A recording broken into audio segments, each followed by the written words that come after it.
Hello everyone! Today's video is going to be another sewing basics tutorial, and today I'm going to be showing you how to make bias tape. There's many uses for bias tape, and it's definitely good to know how to make your own since a lot of projects do call for bias tape. There are two types of bias tape. There is the single fold and the double fold.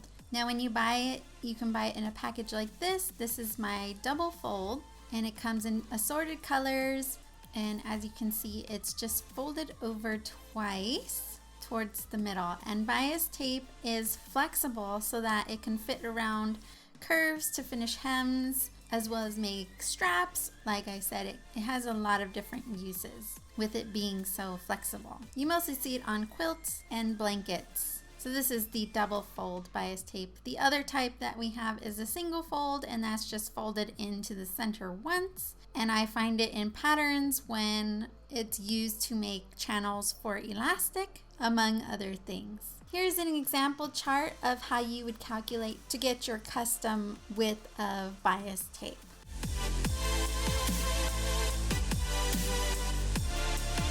I do have a bias tape making kit, which has the different little gadgets here of different sizes that will fold over the fabric for me evenly. And then it also comes with a presser foot for sewing the bias tape on, which I usually don't use, but it does help keep things lined up if you're new to sewing. And then it comes with this tool that helps push the fabric through the bias tape foot here, and you just insert it into the center like so to push the fabric through. I will show you how to use these later on.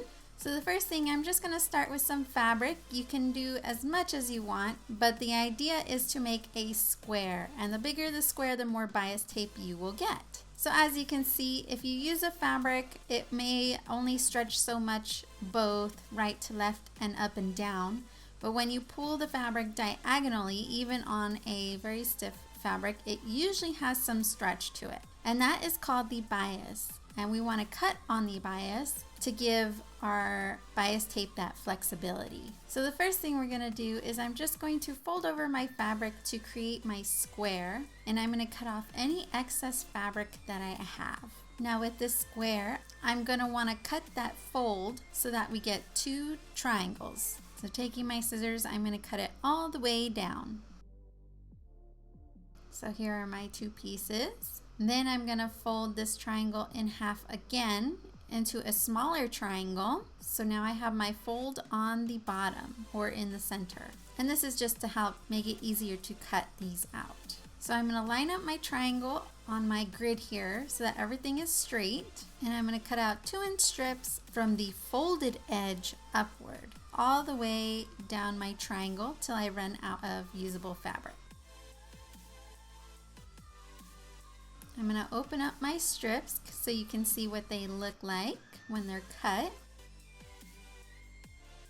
And now we're going to connect them together to make one long strip. The way that we're going to do this is you want to start with one end of a strip, fabric face up, and then take your second strip starting with your fabric right sides together, and we want this triangle point to face away from each other on both strips. So one faces to the right and the other faces to the left. So it'll create this triangular shape again. We want the points to hang over about 1/2 inch to 3/8 inches. Whatever you want your seam allowance to be, that's how much you want it to hang over basically. Because your seam allowance is going to go right through the center, meeting at those inner corners on each side. I'm going to pin this in place once I have it lined up. And to make sure you've lined it up correctly, you can fold it out so right sides both face up, and you can see that both sides line up correctly to make one continuous strip. So I'll show you once again, moving to the other side. You want your triangle facing one way, and then with right sides of your fabric together, you want the top one to face the opposite direction. Make sure those corners hang over at your seam allowance. And once you're pinned together, you can double check to make sure it's lined up by folding your fabric right side up.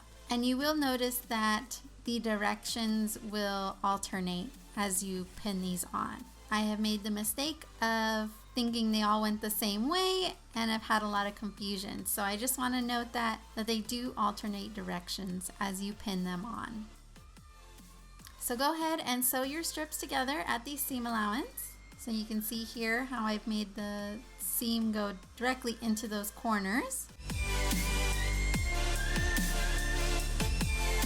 I'm going to take my iron and iron open the seams so everything lays nice and neat later on. And then I will clip off these little corners. You don't have to, but it does help make everything nice and neat. And do this to all of your seams. Now going to one end of my strip, we are going to fold both outside edges toward the center. So if you're doing this by hand, the easiest way that you can do this is to fold your strip in half lengthwise, and you just want to press down on that fold so you can kind of see it. It gives a little indentation, and that will help you line up your edges to the middle. And you can do this all the way down, ironing it in place as you go.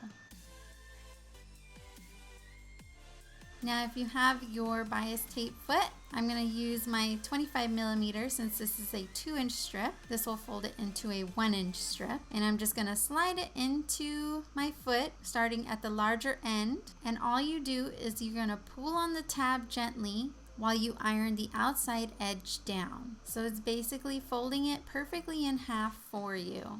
So you can see I'm pulling it gently and it automatically folds it over. And you're going to do this all the way down your strip that you've created.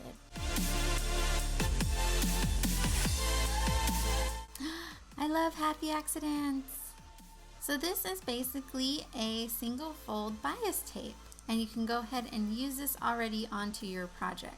To create a double fold bias tape, you are just going to fold over the folded edges together. Line them up as evenly as you can, and then you're going to press this down in place as well. The bias tape that comes in packages does have one side folded a little farther over than the other, and that's to help determine that the side that's shorter is going to be on top where you're sewing, so that no matter what, the bottom layer of your bias tape will be caught in the seam. But otherwise, you can always make your bias tape a little bigger to accommodate for your sewing skill to make sure that you get both sides in the seam. So there you have it. You have your two types of bias tape. You have the single fold and the double fold.